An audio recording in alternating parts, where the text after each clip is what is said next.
الصلاۃ والسلام علیک یا رسول اللہ وعلی آلک و اصحابک یا حبیب اللہ الصلاۃ والسلام علیک یا نبی اللہ وعلی آلک و اصحابک یا نور اللہ. فرمان مصطفیٰ صلی اللہ تعالی علیہ وسلم، جو مجھ پر درود پاک پڑھنا بھول گیا وہ جنت کا راستہ بھول گیا. صلو علی الحبیب.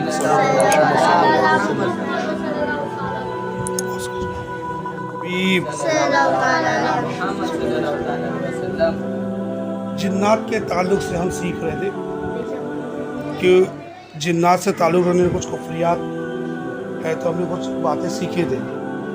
بعض مرد اور عورت کو جنات کی حاضری آتی ہے، ان سے سوال جواب کرنا کیسا؟ جواب: جنات سے آئندہ کی بات پوچھنی حرام ہے. جنات سے آئندہ کی بات پوچھنا حرام ہے. آگے کیا ہونے والا ہے، آئندہ کیا ہونے والا ہے. مثلاً یہ پوچھنا کہ میرا بچہ کب تندرست ہوگا، میں مقدمہ جیتوں گا یا نہیں جیتوں گا، فیوچر ٹینس کے بارے میں. میرا فلاں جگہ شادی ہوگی یا نہیں ہوگی، میں امتحانات میں کامیاب ہو پاؤں گا کہ یا نہیں ہو پاؤں گا، وغیرہ وغیرہ سوالات کرنا حرام ہے اور جہنم میں لے جانے والا کام ہے. کیونکہ جنات کو غیب کا علم نہیں کہ آگے کیا ہونے والا بتا سکے. سمجھے؟ میرے آقا اعلیٰ حضرت امام اہل سنت مولانا شاہ امام احمد رضا خان علیہ رحمۃ الرحمان فرماتے ہیں، حاضرات کر کے موکلان جن سے پوچھتے ہیں فلاں مقدموں میں کیا ہوگا، فلاں کا انجام کیا ہوگا، یہ حرام ہے. کیا جن کو آئندہ کی باتوں کا پتہ چل جاتا ہے؟ سوال: جن کی آئندہ کی بتائی غیب کی خبر پر یقین کر سکتے یا نہیں؟ تو جواب کیا؟ نہیں کر سکتے. میرے آقا اعلیٰ حضرت امام اہل سنت مولانا شاہ امام احمد رضا خان فرماتے ہیں، حاضرات کر کے موکلان جن سے آئندہ کی باتیں پوچھتے ہیں فلاں مقدمہ میں کیا ہوگا، فلاں کام کا انجام کیا ہوگا، یہ حرام ہے. جن جو ہوتے غیب سے مکمل طور پر جاہل ہے، ان کو غیب کی بالکل خبر نہیں ہوتی. ٹھیک ہے نا؟ ان سے آئندہ کی بات پوچھنی عقلاً حماقت اور شرعاً حرام، اور ان کی غیب دانی کا اعتقاد ہے، یہ عقیدہ رکھنا کہ جن کو علم غیب ہے یہ کفر ہے. یہ قرآن سے ثابت ہے کہ جنوں کو علم غیب نہیں ہوتا ہے. تو جو یہ عقیدہ رکھے کہ جنوں کو علم غیب ہے تو وہ کافر ہو گیا. ٹھیک ہے، کافر ہو گیا. لیکن غیب کی خبروں سے پوچھیں گے تو یہ حرام ہے، اور یہ عقیدہ رکھ کے پوچھیں گے غیب کی خبر ہے جب بھی ہم پوچھ رہے ہیں تو پھر کفر ہو جائے گا. جنات کو 1 سال تک حضرت سیدنا سلیمان علیہ السلام کی وفات ظاہری کا علم نہ ہو سکا. 1 سال سلیمان علیہ السلام کا انتقال ہو چکا ہے، سامنے سلیمان علیہ السلام کھڑے انتقال ہو چکا ہے.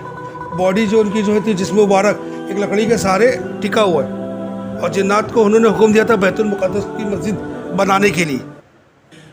تو جنات ان سے ڈر کے مسجد بنا رہے تھے سارا کام، اور ان کا کھڑے وصال بھی ہو گیا. جنات کو پتہ نہیں چلا، 1 سال تک کی مسجد بناتے چلے گئے. جب مسجد مکمل بن گئی نا، تب ان کی لکڑی کو دیمک لگی اور آپ کا جسم مبارک زمین پر تشریف لے آیا. تب جناتوں کو پتہ چلا کہ ان کا وصال ہو چکا. ورنہ جنات اس گھمنڈ میں تھے کہ ہم کو علم غیب ہے، لیکن علم غیب ہوتا تو ان کو پتہ نہیں چلتا کہ سلیمان علیہ السلام کا انتقال ہو چکا ہے. کھڑے آنکھ کھول کے، تو ان کے ڈر سے لوگ کام کرتے چلے گئے. تو یہ بیت المقدس کو کس نے بنایا؟ جنات نے. بعد میں نئے سرے سے شہید کر کے مطلب کئی بار بنائے بھی ہے، تعمیر بھی. اور جو پرانا جو بنا ہوا ابھی بھی بنا ہوا ہے. حیران اتنے بڑے پتھر جوائنٹ کیسے، اتنے بڑے پتھر لگائے کیسے گئے، اتنی موٹی دیوار بنی کیسے. اب قرآن شریف میں اللہ تعالیٰ فرماتا ہے، کہاں سے ثابت ہے کہ جنوں کے علم غیب نہیں ہے؟ قرآن شریف میں کہاں ثابت ہے؟ تو سن لو، پارہ 22 سورہ سبا آیت نمبر 14. پھر اب سنا اردو میں ترجمہ کنز الایمان سے. پھر جب سلیمان علیہ السلام زمین پر آیا، جنوں کی حقیقت کھل گئی. اگر غیب جانتے ہوتے تو اس خواری کے عذاب میں نہ ہوتے. تو کیا پتہ چلا؟ صاف صاف قرآن شریف میں فرما دیا ہے، صحیح طور پر صراحت کے ساتھ فرما دیا گیا. ثابت ہو گیا نا کہ جنوں کے علم غیب نہیں ہے. مذکورہ بالا آیت کریمہ ثابت ہو کہ جنات علم غیب نہیں جانتے. ابھی واقعہ کچھ اس طرح ہے. سلیمان السلام کا واقعہ جو بیان کیا نا، اس آیت کریمہ میں حضرت سلیمان علیہ السلام اور جنات کے جس واقعے کی طرف اشارہ ہے، اگر وہ بھی ارشاد فرما دیا جائے تو مدینہ مدینہ. جواب: حضرت سیدنا سلیمان علیہ السلام کی عمر شریف 53 سال کی ہوئی. کتنے سال کے ہوئے؟ اور 13 برس کی عمر میں آپ کو بادشاہت مل گئی. مطلب 40 سال تک آپ حکومت پہ رہے.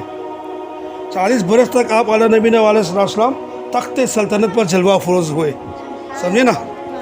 13 برس کی عمر میں بادشاہت مل گئی. 40 برس تک بادشاہ رہے تو ان کی عمر ہو گئی 53 سال. 53 سال کی عمر میں وصال ہو گیا، یعنی 53 سال. آپ علیہ السلام کا مزار فیض الانوار بیت المقدس میں ہے.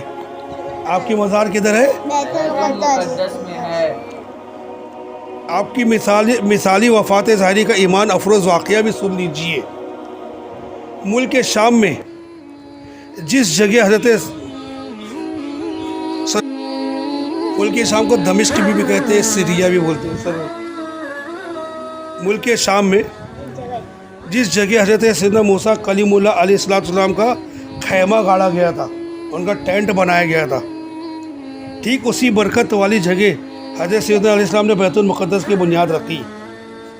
مگر عمارت پوری ہونے سے قبل ہی حضرت سیدنا داؤد علیہ السلام کی وفات ظاہری کا وقت آ گیا. سلیمان علیہ السلام کے والد صاحب داؤد علیہ السلام، دونوں نبی، سلیمان علیہ السلام بھی، ان کے والد محترم حضرت داؤد علیہ السلام بھی، تو انہوں نے بیت المقدس کی بنیاد رکھی. لیکن عمارت پوری ہونے سے پہلے، بلڈنگ پوری تیار ہونے سے پہلے ان کا وفات ظاہری کا وقت آ گیا. ٹھیک ہے، آپ وصال کر گئے. چانچہ اپنے فرزند ارجمن حضرت سیدنا سلیمان علیہ السلام کو اس عمارت کی تکمیل کی وصیت فرمائی. حضرت سیدنا سلیمان علیہ السلام نے جنات کے ایک گروہ کو اس کام پر لگا دیا.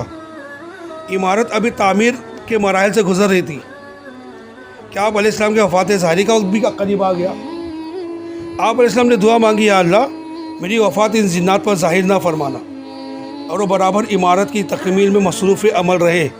ان سبوں کو جو علم غیب کا دعویٰ ہے وہ بھی باطل ٹھہر جائے. ان کو علم غیب کا دعویٰ تھا جنات کا کہ ہم کو علم غیب ہوتا ہے. سمجھے؟ یہ دعا مانگ کر آپ علیہ السلام محراب میں داخل ہو گئے اور حسب عادت اپنا عصا مبارک ٹیک لگا کر عبادت میں کھڑے ہو گئے. اسی حالت میں آپ کی وفات ہو گئی. مگر مزدور جنات برابر کام میں مصروف رہے. عرصہ دراز تک آپ علیہ السلام کا اسی حالت میں رہنا جنات کے لیے کوئی نئی بات نہیں تھی، کیونکہ بارہا دیکھ چکے تھے آپ علیہ السلام ایک ماہ، بلکہ کبھی کبھی 2 ماہ برابر عبادت میں کھڑے رہا کرتے تھے. اور اگر ظاہری انتقال کے بعد 1 سال تک آپ علیہ السلام اپنے مبارک لاٹھی سے ٹیک لگائے کھڑے رہے، یہاں تک کہ بحکم الہی دیمک نے آپ کے عصب شریف یعنی مبارک لاٹھی کو کھا لیا، اور یوں آپ علیہ السلام کا جسم نازن زمین پر تشریف لے آیا. اور اب جنات انسانوں کو آپ علیہ نبی علیہ السلام کی ظاہری وفات کا علم ہوا. اللہ رب العزت کی ان پر رحمت ہو، ان کے صدقے ہماری مغفرت ہو. آمین بجاہ نبی الامین صلی اللہ علیہ وسلم. تو جنات کے بارے میں سمجھے نا. حیات الانبیاء یعنی نبیوں کی زندگی. میٹھے میٹھے اسلام بھائیوں میں اس قرآنی حکایت، یہ جو واقعہ بیان ہو قرآن شریف کا واقعہ، اس قرآنی حکایت سے درس ملا کہ حضرات انبیاء کرام کے مقدس اجسام بات رہبرت بھی سلامت رہتے ہیں، انتقال کے بعد بھی سلامت تک ان کی باڈی، اور بعد وفات قبر کی مٹی انہیں نہیں کھا سکتی. سنن ابن ماجہ میں کہ سرکار مدینہ منورہ سلطان مکہ مکرمہ صلی اللہ تعالی علیہ وسلم کا فرمان معظم ہے، بے شک اللہ عز و جل نے زمین پر حرام فرما دیا ہے کہ وہ انبیاء علیہم السلام کے جسموں کو کھائے. اللہ عز و جل کے نبی زندہ ہے اور ان کو روزی دی جاتی ہے. سبحان اللہ. 2 انبیاء کرام لبیک پڑھ رہے تھے، پڑھتے ہیں لبیک اللہم لبیک اللہم لا شریک لک لبیک. تو انبیاء علیہم السلام اپنے مزارات طیبات سے نکل کر زمین و آسمان کے اطراف میں آتے جاتے اور تصرف فرماتے ہیں. سبحان اللہ. تصرف یعنی اس کو سب کام کرنے کی بھی مطلب طاقت ہوتی ہے. چنانچہ صحیح مسلم میں ہے کہ حضرت اللہ کے محبوب دانے غیوب منزل عن العیوب صلی اللہ علیہ وسلم وادی ازرق سے گزرے تو آپ صلی اللہ علیہ وسلم نے فرمایا کون سی وادی ہے؟ یہ حدیث پہلے گزر چکی ہے، پھر سے آئی. لوگوں نے بتایا وادی ارزق ہے. تو آپ صلی اللہ علیہ وسلم نے فرمایا گویا میں موسیٰ علیہ السلام کو گھاٹی سے اترتے ہوئے دیکھتا ہوں اور وہ بلند آواز سے تلبیہ یعنی لبیک کہہ رہے ہیں. پھر آپ صلی اللہ علیہ وسلم کے ایک گھاٹی ہرشی پر تشریف لائے. آپ صلی اللہ علیہ وسلم نے فرمایا یہ کون سی گھاٹی ہے؟ تو لوگوں نے عرض کی یہ ہرشی گھاٹی ہے. آپ صلی اللہ علیہ وسلم نے فرمایا کہ گویا میں یونس علیہ السلام کو دیکھ رہا ہوں اور وہ ایک طاقت و سرخ اٹھنی پر سوار ہے جس کی لگام کھجور کی چھال اور سرخ اٹھنی پر ہے جس کی لگام کھجور کی چھال سے بنی ہوئی ہے. انہوں نے ادنا جبہ پہنا ہوا ہے اور وہ لبیک پڑھتے ہوئے جا رہے ہیں. یہ نبیوں کی زندگی. یہی حدیث تھوڑے دن پہلے گزر چکی ہے جس میں دوسرا واقعہ آیا تھا جس میں عیسیٰ علیہ السلام کا ہاتھ نظر آیا تھا اور اللہ کے رسول کو سلام کر کے گئے تھے. ہاں تھا یہ واقعہ تھا یونس علیہ السلام. اچھا اب جنات.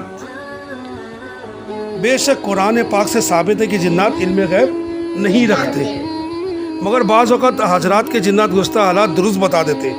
اس میں کیا راستہ ہے؟ گزشتہ مطلب جو گزر چکا ہے، پچھلے حالات، آنے والے حالات نہیں، فیوچر نہیں، ماضی، پاسٹ ٹینس کیا بولیں گے، ورتمان کیا بولیں گے، بھوت کال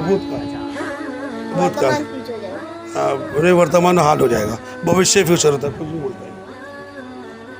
اس میں کیا راز ہے؟ یقیناً بسا اوقات شرعی جنات گزشتہ حالات کی درست اطلاعات دینے میں کامیاب ہو جاتے ہیں. ان کو پرانی بات کیسے پتہ چلتی ہے؟ مثلاً آپ کو 10 سال پہلے سخت بخار آ گیا تھا یا 15 سال پہلے فلاں قبرستان میں ڈر گئے تھے یا آپ کے بچے کو سر پر چوٹ آ گئی تھی وغیرہ وغیرہ. آپ کے بارے میں گزشتہ حالات بتانے کی وجہ یہ ہے کہ یہ باتیں وہ حاضری جن آپ کے ہمزاد سے پوچھ لیتے ہیں.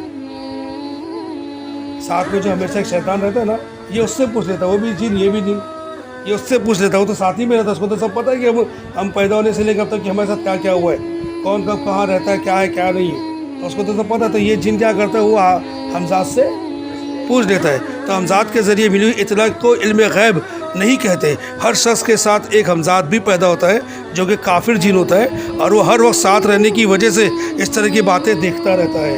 اور ساتھ میں پیدا ہوتا ہے، بولے اپنے ساتھ میں نہیں، وہ شیطان ابلیس کے گھر میں پیدا ہوتا ہے. اس کے یہاں پیدا ہوتا ہے، یہاں پہ انسان پیدا ہوا اور یہاں پہ یہ پیدا ہوا، وہاں پہ وہ پیدا ہوا. تو وہ ہر وقت، اس کا نام وسواس ہے. کیا نام ہے؟ وسواس. وہ ہمیشہ وسوسہ دیتے رہتے ہیں، اللہ سے دور کرتے ہیں، ہمارے دلوں میں بات ڈالتے رہتے ہیں. میرے آقا اعلیٰ حضرت فرماتے ہیں فریمسین یعنی جادوگروں کے ایک مخصوص ٹولے کے بارے میں فرماتے ہیں کہ ایک شیطان علانیہ اس جادوگر کے ساتھ رہتا ہے جسے وہ دیکھتا ہے اور اس سے باتیں کرتا ہے. جادوگر لوگ جنات کو دیکھتے ہیں، باتیں بھی کرتے، اور شیطان اسے راز ظاہر کرنے سے ہر وقت مانے رہتا ہے. یہی سبب ہے فریمسین یعنی انہیں مخصوص جادوگر. کوئی فرد اگر شہر کے ایک کنارے سے گزرے تو دوسرے جادوگر کو جو شہر کے دوسرے کنارے پر اطلاع ہو جاتی ہے، کیونکہ ایک کا شیطان دوسرے کے شیطان کو باخبر کر دیتا ہے. واللہ عالم. سمجھ میں آئے نا سب کو؟ صلو علی الحبیب صلی اللہ تعالی علیہ وسلم.